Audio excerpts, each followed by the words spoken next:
paradigm. So what do you suggest? Like, as we have very correctly said, there are a number of prescribing errors that we are making. Even the OCA was making an error in prescription, and they miss on the history of the patient because EMR is very good, it's a new thing. But practically speaking, as we have been working in the government sector hospital, the prescription when you write the government sector hospital and an OPD with 300 patients standing and you have to pass within 3 to 4 hours, it's not possible to go for an EMR for each one of them. Either it should be a limited number of patients that you are seeing, but you are seeing an uncounted number of patients. उस condition के अंदर what do you suggest, what protocol or what safety measures could be undertaken कि आप either it should be at the end of the prescribing doctor or the pharmacy which is issuing should take care of that when the pharmaceutical after prescription जाए that this drug should not be given to this patient or the dosage is not correct. What do you think? How could it be counteracted? I think, sir, you have highlighted the issue in your own question that it cannot be anyone working in isolation. What we are doing right now is working in silos. Physician working as a physician, pharmacist working there. EMR, I don't think is going to be the solution in Pakistan. There are two things. I am an old school. I believe that if you spend quality time with the patient, that not only builds trust, it also ensures patient safety and it also ensures quality care to the patient. But at the same time, we have to think differently.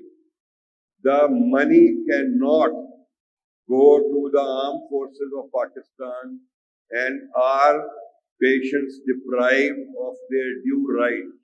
ये कहाँ पर होता है कि 1% GDP से भी कम हम education और 1% से कम हेल्थ पे खर्च कर रहे हैं. This thing will have to change if you want to change or contribute. America में वो कहते हैं कि हम 2,50,000 लोग हमारे मरते हैं हर साल और वो कहते हैं कि 3 मिलियन लोग मरते हैं दुनिया में हर साल. पाकिस्तान में तो रिपोर्ट ही नहीं होती. इंडिया में 54 million medical errors take place every year, which is among us. So हमारे तो वो figures ही नहीं है. So we have to bring in more money, we have to bring in more resources. और वो पाकिस्तान के कहाँ से आएंगे? डेट सर्विसिंग से आएंगे, आर्म फोर्सेस से लेंगे. ये अभी बात हो रही थी सर कि प्राइमरी हेल्थ केयर पे पैसा नहीं लगाते और इंडस को 10 बिलियन दे दिया. भाई इंडस को 10 नहीं 20 चाहिए, मगर ये नहीं है कि वो ये समझते हैं कि इंडस से लेके नहीं लगाया जा सकता. इंडस को पहले ही ज्यादा चाहिए, आपको मजीद पैसा चाहिए और उसको लाना पड़ेगा in order to improve the health.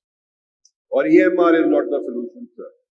So what we conclude is that though these gadgets are very good, the EMR or the digitalization that Africa, but it is not this case you can have a blanket thing from the US coming to Pakistan and make it take. We have to cut it according to our own needs and our own requirements and our own problems that we have. सबसे बड़ा issue ये कि you don't have that much of resources available. जैसे कि robotic के वक्त सिंध में एक बड़ा हंगामा हुआ तो whether to buy a robot or not to buy a robot, costing billions of rupees. Whether that should be spent on a robot to be bought or that should be spent on primary health care. Because tertiary health care is given more emphasis upon in every part of Pakistan rather than the primary health care. जबकि दुनिया भर में मैं समझता primary health care ज़्यादा करते हैं ताकि आपका पेशेंट ही ना है. क्लीन वाटर नहीं है आपके पास, इम्यूनाइजेशन की कमी है, दे ऑल बेटर. मैं नवीन साहब आपसे पूछूंगा, being a surgeon, Sir. we make a lot of errors. I am a surgeon myself. Sir. What checklist, team communication strategies, or data tools you will suggest that can avoid those errors that we make during our surgery? Sir, so this is a very important topic, and I think this is all we being clinicians are meant for. The patient safety first, and these all checklists, they are meant for this purpose. There are many checklists.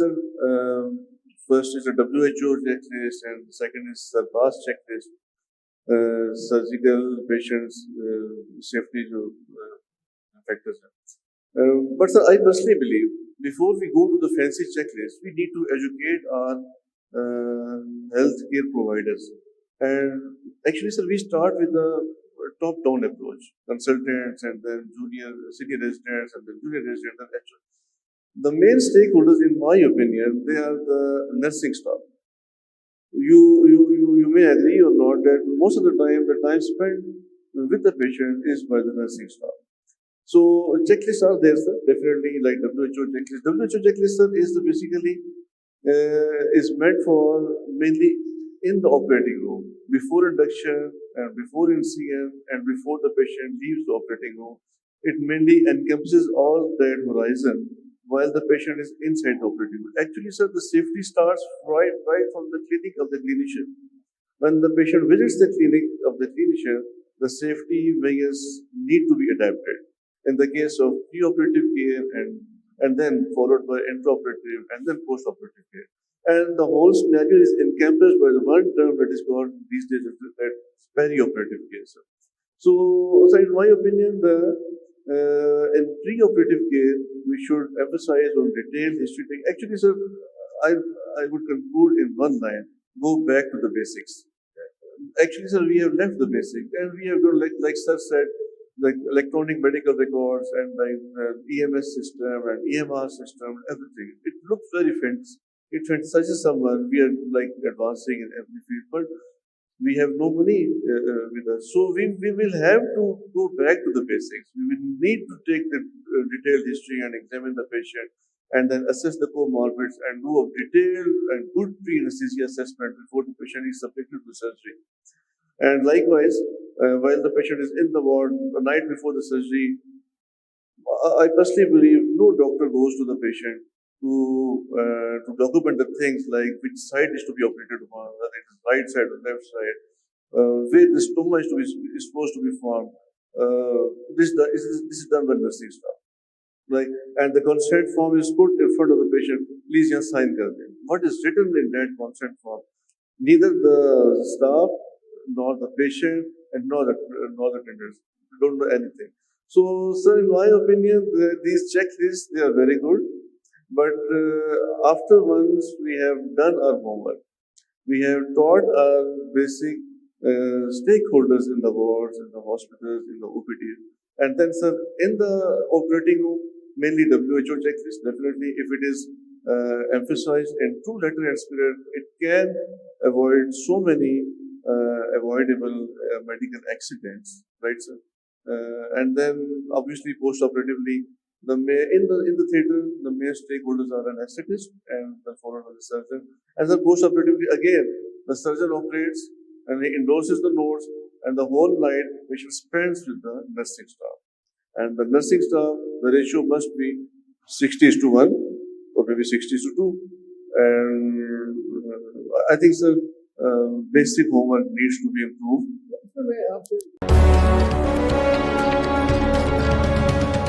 बिस्मिल्लाहिर्रहमानिर्रहीम।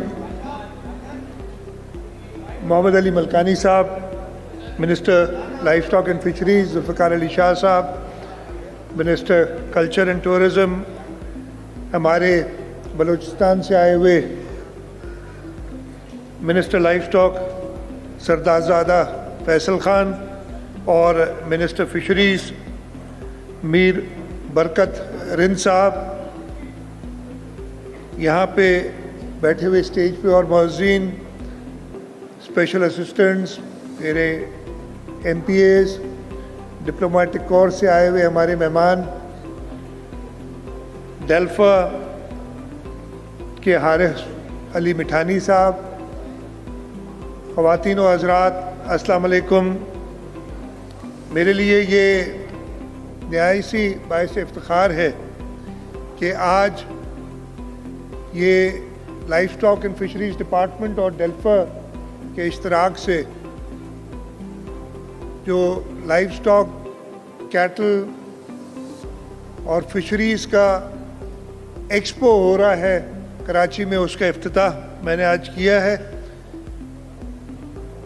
ये एक मौका है उन सारे लोगों के लिए जो लाइफ स्टॉक, फिशरीज़, कैटल के कारोबार یا اس کے شوق رکھنے والے ہیں, اس سے منسلک ہیں, وہ سب جمع ہوں, وہ دیکھیں